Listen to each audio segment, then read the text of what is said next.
When was the last time you really liked a girl? And I mean really liked her. And you did everything right.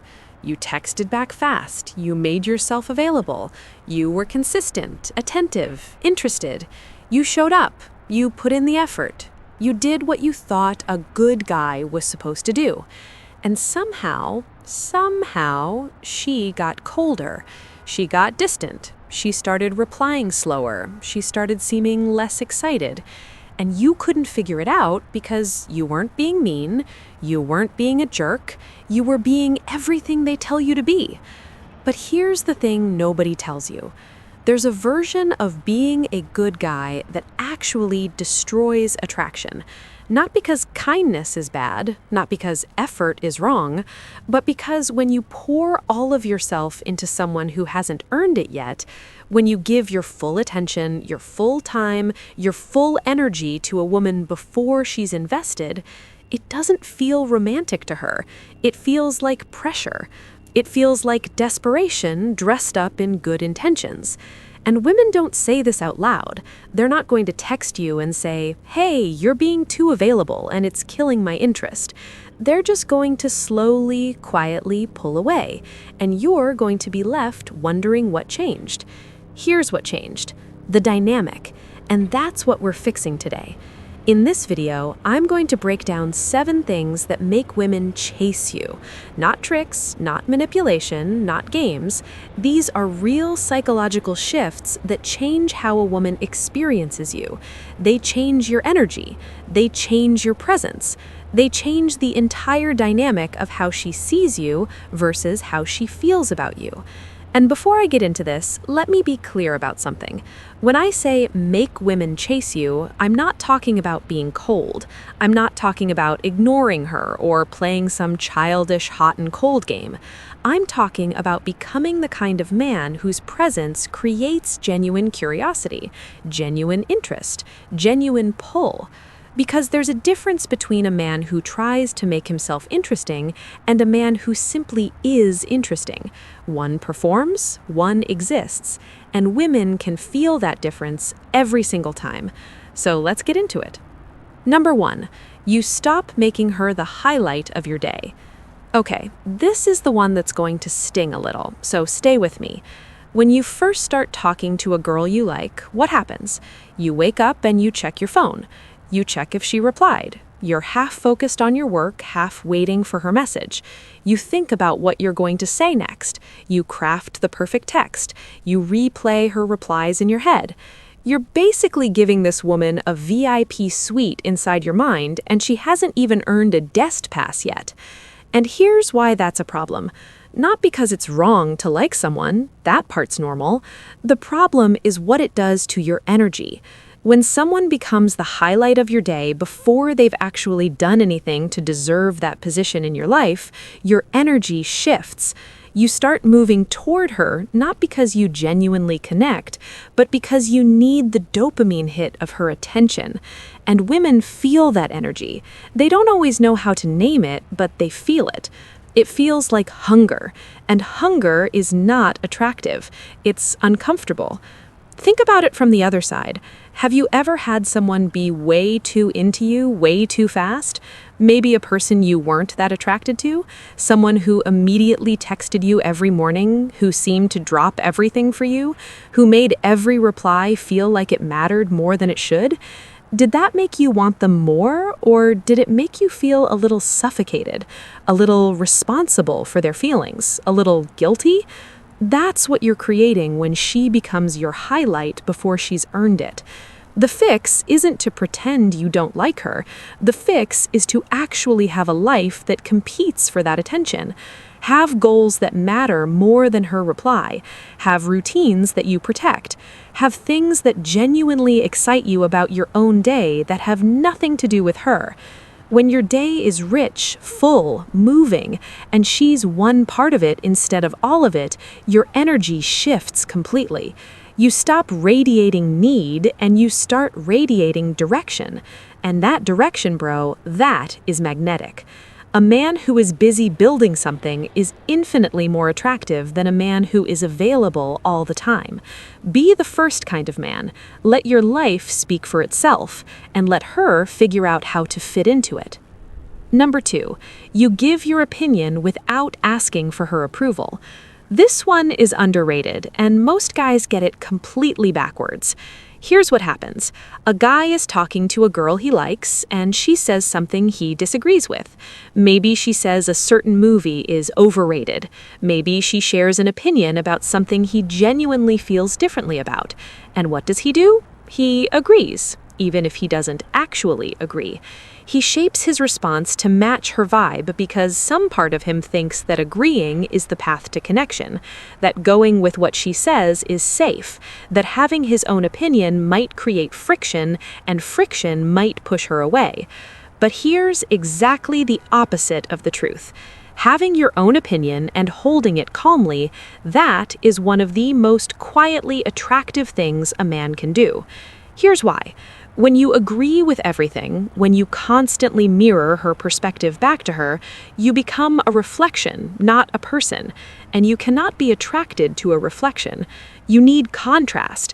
You need someone who pushes back occasionally, someone who has a point of view and is comfortable enough in himself to express it even when you might not agree.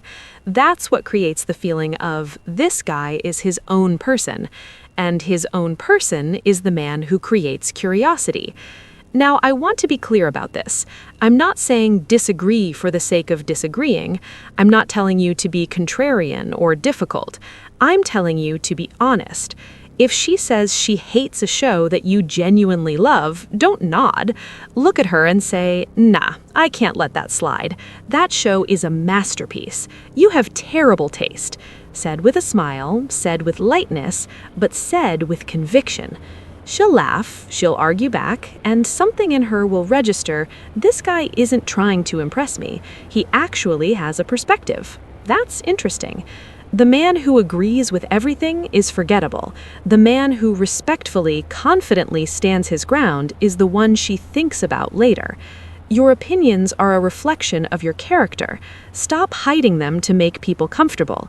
Let people see who you actually are, because who you actually are is more interesting than the version of yourself that just nods along.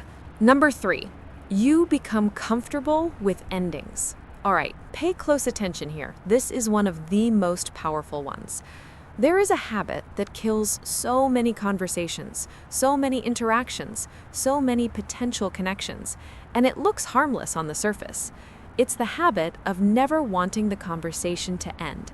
The guy who keeps finding new things to say because he's afraid of silence. The guy who stays in the chat just a little too long. The guy who texts, haha, just to extend the conversation even after it's naturally wrapped up. The guy who shows up to the interaction and then doesn't know how to leave it. And I understand why guys do this. When you're into someone, being in their presence, even digital presence, feels good. You don't want it to stop. But here's what you don't realize. By extending it artificially, you're taking away something precious from her. You're taking away her wanting. Think about a meal that you really love, your absolute favorite food. If someone put an unlimited, never-ending plate of it in front of you and you just kept eating and eating and eating and never stopped, at some point it wouldn't feel like a treat anymore. It would feel like too much, and you'd actually start to dislike something you used to love. But if someone gives you a small plate, it's delicious, it hits just right, and then the plate is gone, now you want more. You're thinking about it later. You're hoping you get it again soon. You are the meal. Be the kind of interaction she wants more of, not the kind she gets too much of. When the conversation is good, when the energy is high, when she's laughing and responding fast, that is exactly when you pull back. Not forever, not coldly, just naturally, with a sense of purpose. I have to get back to this thing I'm doing. We'll talk later. And then you're gone.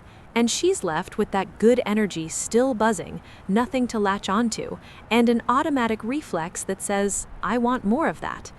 The guy who always ends the conversation on a high creates anticipation. The guy who never ends the conversation creates boredom. Choose to be the first guy every time. Number 4, you make her qualify herself to you. This one changes the entire frame of the interaction, and once you understand it, you'll never go back. Most guys approach a girl from a position of, I need to prove to her that I'm worth her time. They're running an internal audition. How do I seem more interesting? How do I make her laugh? How do I come across as someone she'd want? And the whole interaction is basically them performing, hoping she approves. But here's the thing. That frame, where you're the one auditioning, is the most unattractive frame you can enter an interaction with. Because when you're auditioning, she's automatically the judge, and you've already handed over all of your power before you even opened your mouth. The flip is simple. Stop auditioning, start interviewing.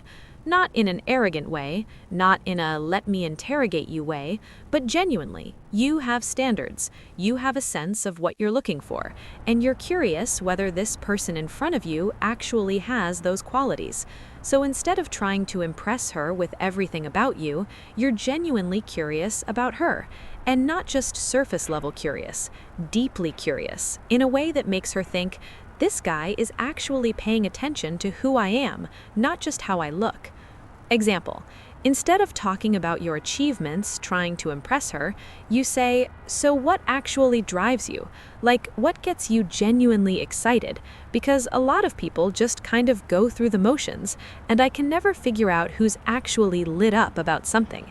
Now she has to show you something real. She has to qualify herself. She has to prove she's not one of those people just going through the motions. And here's the secret payoff. When people have to earn something, they value it more. When she has to show you who she really is, not just her surface, she becomes more invested in the interaction because she's put something real on the table, and that investment creates attraction. The man who makes a woman want to impress him is far more attractive than the man who is trying to impress her. Shift the frame, become the standard, and watch how the dynamic changes. Number 5, you are the anchor, not the wave. I need you to think about someone you know, maybe a friend, maybe a coworker, maybe someone from your life, who is completely unshakable. Not cold, not robotic, just calm. Someone who, when things get chaotic or emotional or stressful around them, stays level. They don't freak out, they don't get swept up in drama. They listen, they respond, but they don't lose themselves in the storm. They're the same person in the calm that they are in the chaos. That quality, that emotional steadiness, is one of the most deeply attractive things a man can have, and most men don't have it. Here's what usually happens. A girl has a chaotic day. She's stressed, she's overwhelmed, she's maybe venting about something that went wrong. And the guy, because he wants her to like him, because he's scared of her being upset, because he thinks agreeing with her emotions will make her feel closer to him, matches her energy. He gets anxious with her, he gets swept into the emotional current, he becomes part of the turbulence. And what does that do? It gives her zero ground to stand on. She came to the interaction looking, maybe unconsciously, for stability, and instead she got someone who mirrored her chaos back at her. Now, contrast that with the guy who listens to her venting, really listens, and then responds from a calm, grounded place. He doesn't dismiss her feelings, he doesn't tell her to calm down, he just doesn't become the storm with her. He stays present, he stays level, and because of that, she feels steadier, she feels safer. Something in her brain registers, this person is an anchor, this person can handle things, this person doesn't get rattled by my emotions. And bro, that is deeply, deeply attractive. Not because women want to be managed, but because emotional safety is one of the most powerful things you can offer another person. When she feels safe with your energy, she starts to crave that feeling. She starts to want to come back to it. That's not infatuation, that's addiction, the healthy kind. Stay calm when she's chaotic, stay grounded when she's uncertain, stay present when she's pulling away, not because you're performing stability, but because you've actually done the work on yourself to have it. That's the guy who becomes irreplaceable. Number 6, you let her miss you. And this is the one most guys are absolutely terrified of, because it feels like doing nothing, and we're wired to do something. When we like someone, when we feel the connection starting to build, our instinct is to feed it, nurture it, keep it alive by constantly adding to it. But here's the counterintuitive truth about attraction, particularly in the early stages. Space is not the enemy of connection. Space is what makes connection feel something. When you're always available, when she texts and you reply in 30 seconds every single time, when you show up online the moment she does, when there's never a moment where she's wondering what you're up to, she doesn't get the chance to miss you. And missing you is one of the most